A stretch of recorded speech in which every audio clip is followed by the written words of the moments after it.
Então, amigos, foi notícia na mídia jurídica que um advogado foi condenado como litigante de má-fé na Justiça do Trabalho a pagar R$ 81 mil porque supostamente ele teria sido ofensivo com a juíza, com a advogada da parte contrária e com a advogada da reclamada. Não falei a memória, era o advogado do reclamante que teria sido grosseiro além da conta, tá? Eu não li o processo para falar se o que eu acho do caso ou não. Não vi a audiência, que supostamente está gravada também. Mas eu queria analisar algumas partes do que eu posso falar com base na lei, o que a lei fala. Primeiro que assim, uma coisa que me causa um pouco de espécie é o fato de que é uma reiteração muito grande no despacho, condenando o advogado como litigante de má-fé na ata da audiência, o fato da juíza ser mulher, da advogada também ser mulher, da preposta também ser mulher. Litigância de má-fé é litigância de má-fé, não importa se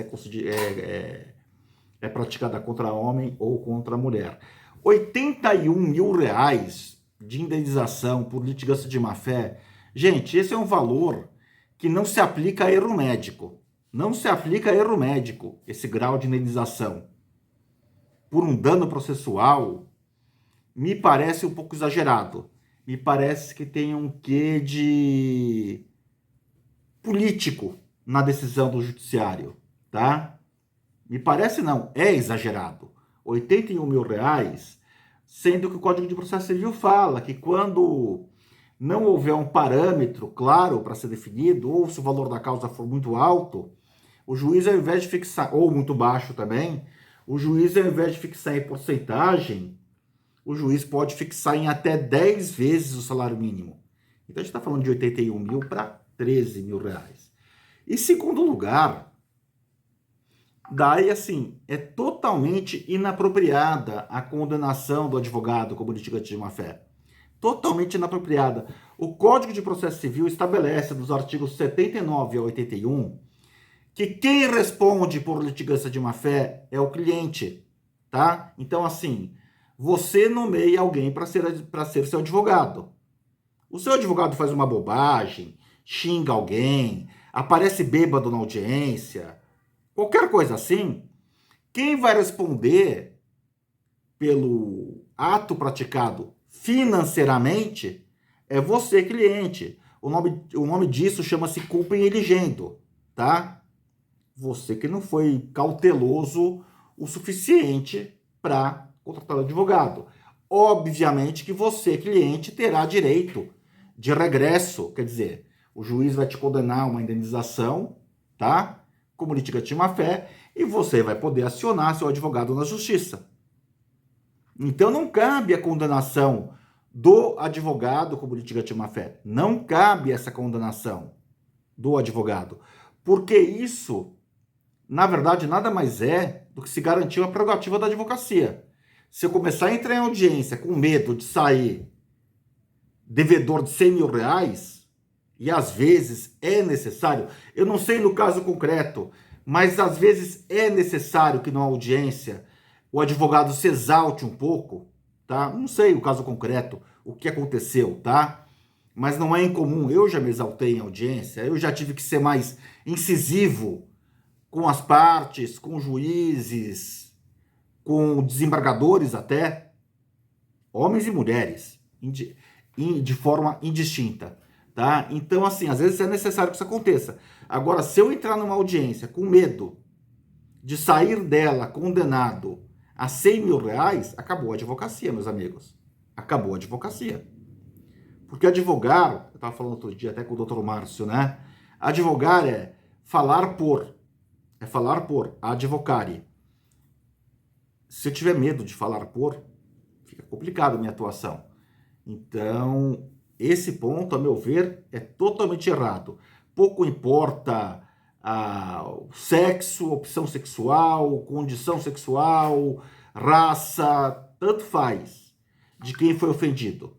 Quem responde é o cliente. Sim, o advogado poderá responder, se for o caso, perante o Tribunal de Ética da Ordem. Daí sim, ele pode responder no Tribunal de Ética da Ordem, tanto por uma representação enviada pelo magistrado ou pelas partes, ou até mesmo pelo cliente, que talvez não fique satisfeito de ter que pagar R$90 mil, R$81 mil de indenização pelo excesso praticado pelo seu advogado. Agora, o que eu falo sobre tudo isso que está acontecendo, e principalmente hoje, mas o meu cliente sabe que nós estamos num momento da sociedade onde as pessoas querem vingança umas das outras, onde as pessoas querem buscar pequenos erros para transformar aqueles pequenos erros num pretexto para se destruir a vida de alguém. Então, meus amigos, e o CPC prevê isso de forma literal, tá?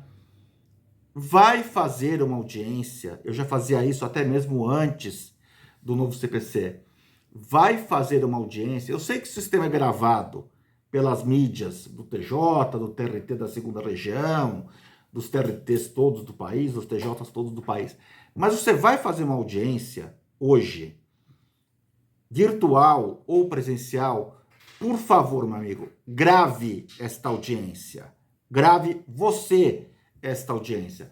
Eu já passei por uma situação uma vez de uma audiência trabalhista e foi ali que eu aprendi na minha vida a começar a gravar audiências antes mesmo do novo CPC, onde uma ata de audiência foi editada. Acabou a audiência, eram 30 páginas de ata de audiência, uma audiência que demorou 5 horas e eu confiei que ninguém iria alterar o conteúdo daquela ata. E foi alterado. Até hoje, não sei se por dolo ou se por culpa, mas foi alterado. E um não que